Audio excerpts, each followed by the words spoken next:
السلام علیکم. په ویسټ انډیز پریمیر لیګ کې کوم افغان لوبغاړي واخیستل سول او کومو ټیمانو واخیستل؟ نو دوستانو تر ویډیو شریکېدو مخته که چیرې تاسې زموږ چینل ته نیو راغلي یاست نو زموږ چینل خامخا در سره سبسکرایب کړئ ځکه موږ هره ورځ دغه رقم د کرکټ تازه ویډیوګانې په دې چینل کې اپلوډ کوو. نو دوستانو د ویسټ انډیز پریمیر لیګ بولۍ سیوله یا ډراپ سیولو هغه نن وسوله. نو په دې کې تقریبا د افغانستان کوم پلیران سیولو یا لوبغاړي سیو هغه تقریبا تر 10 هم زیات نومان ورکړي وو. په دې کې صرف او صرف ظاهر خان پښتين واخیستل سو او نور هیڅ لوبغاړي هم نه د اخیستل سوی.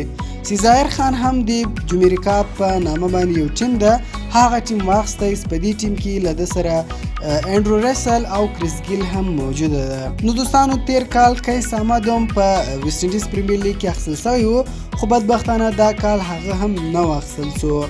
نو دوستانو که چیرې تاسو دا خبر خوښ سوی وي نو ویډیو در سره لایک کړئ او که چیرې تاسو د کرکټ له هر خبر څخه ځان خبرول غواړئ نو زموږ چینل در سره سبسکرایب کړئ. نو تر بل ویډیو راکړئ اجازه د الله په امان.